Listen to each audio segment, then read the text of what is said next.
या रसूल अल्लाह वाला अली का वसहाबी के या हबीब अल्लाह सल्लल्लाहु अलैहि वसल्लम। मोहतरम नाज़रीन किराम, अभी जैसा कि आप लोगों ने सवाल किया कि क़ज़ाए उम्री, जो मेरी उम्र में नमाज क़ज़ा है, मैं कैसे अदा करूँ। हज़रात, मैं आपको पहले बता दूँ कि नमाज जो आपकी उम्र में क़ज़ा है, पहले आपको अपनी उम्र का तखमीना लगाना होगा कि आपकी उम्र क्या है।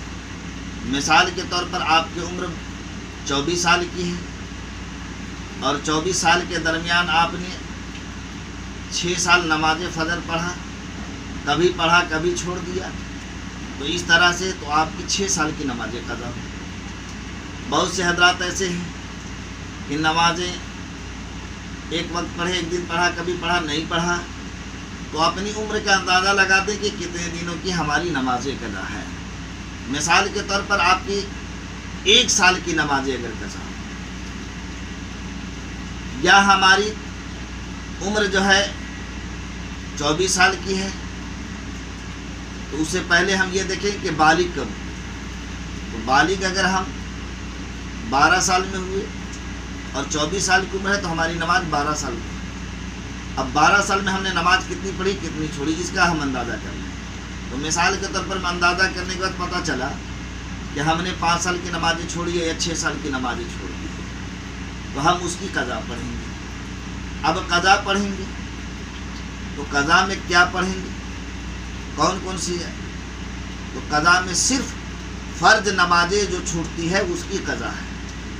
मिसाल के तौर पर मैं बताऊं कि फ़जर की 2 रकात फ़र्ज, ज़ुहर की 4 रकात फ़र्ज, असर की 4 रकात फ़र्ज, मगरिब की 3 रकात फ़र्ज, इशा की 3 रकात फ़र्ज और इशा की 4 रकात फ़र्ज और 3 रकात वितिर।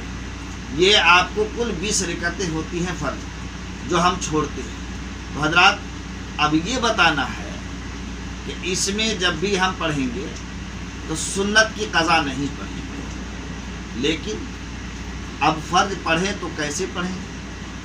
तो मिसाल के तौर पर हमारी उम्र मान लीजिए हम बालिग हुए और उस वक्त से लेकर हमारी 6 साल की नमाज क़ज़ा है, तो अब सवाल आपका होगा कि हम नियत कैसे करें। तो आप यूँ नियत कर सकते हैं कि या अल्लाह, नियत की मैंने नमाज फ़जर की फ़र्ज क़ज़ाए उम्री की जो सबसे पहले मुझसे क़ज़ा हुई है। यूँ ही अगर आप नियत करके आप पढ़ते चले जाएं तो आपकी नमाज पूरी होगी। या तो पहले आप लगातार फ़र्ज की नमाज भी क़ज़ा अदा कर सकते हैं, या फ़र्ज के से पहले हम आए तो फ़र्ज पढ़ते चले जाएं। ज़ोहर के टाइम में पढ़े तो ज़ोहर के हम नमाज क़ज़ाए उम्री जो है पढ़ते चले जाएं, इस तरीके से अदा कर लें। और नहीं तो लगातार आप चाहते हैं तो आप फ़जर की फ़र्ज जो है पहले पूरा कर लें, फिर इशा अगर आपसे क़ज़ा है तो इशा की पूरी पढ़ लें। अगर पूरी नमाज ही अगर किसी की क़ज़ा है तो अब वो जो है बेहतर उनके लिए ये है कि फ़जर की नमाज से पहले जब सुन्नत पढ़ लेता है या सुन्नत से पहले अपनी क़ज़ा पढ़ ले 2 रकात, फिर ज़ोहर की नमाज़ पढ़ता है तो वो ज़ोहर की सुन्नत पढ़े, उसके बाद अगर वक्त है तो वो क़ज़ा पढ़ ले, या फिर अगर वो चाहे तो फ़र्ज नमाज के बाद 2 रकात सुन्नत अदा करने के बाद नफिल जहाँ पढ़ते हैं, नफिल की जगह हम क़ज़ा पढ़ लें। असर के वक्त में जो हम सुन्नत पढ़ते हैं, हम वहाँ पर कोशिश करें कि पहले क़ज़ा पढ़ लें। इसी तरीके से हर नमाज़ों की जहाँ पर नफिल नमाज़ें पढ़ते हैं हम, वहाँ पर बल्कि अपनी क़ज़ाए उम्री पढ़ लें, बेहतर है। और इसी तरह से आप अगर पढ़ते चले जाएं तो 12 साल अगर आपकी क़ज़ा हो चुकी है, 24 साल की उम्र है, 12 साल में आपने बालिग हुआ तो 12 साल आपकी नमाज क़ज़ा है। तो इसी तरह से आप पढ़ेंगे तो 12 साल नमाज आप पढ़ते चले जाएंगे लगातार, आपकी नमाजें पूरी हो जाएंगी। अब रही बात कि आप नमाज तो पढ़ते हैं, लेकिन बहुत से लोग नमाज तहज्जुद, कभी कुछ लोगों की आदतें होती है कि नमाज चाश्त, नमाज अवाबीन, सलात तस्बीह, ठीक है, इस तरह की नमाजें, बहुत सी सारी नमाजें नफिल हैं जो लोग पढ़ा करते हैं। तो क्या पहले ये नमाज पढ़ना ज़रूरी है या क़ज़ा नमाज? तो नहीं, पहले क़ज़ा नमाज पढ़ना ज़रूरी है, इसलिए कि ये हम पर कर्ज है और जब हम इस कर्ज को अदा कर लें اس کے بعد بقیہ ہم کام کرتے رہیں۔ اسی طریقے سے ہم پہلے جو ہم سے نماز قضا ہے، اللہ کا قرض ہم پر ہے، پہلے ہم اسے ادا کر لیں۔ اس کے بعد کبھی صلاۃ التسبیح پڑھیں، کبھی نماز اوابین پڑھیں، نماز چاشت پڑھیں، کبھی تحیۃ الوضو پڑھیں، آپ پڑھتے رہیں، لیکن پہلے قضا نماز پڑھ لیں۔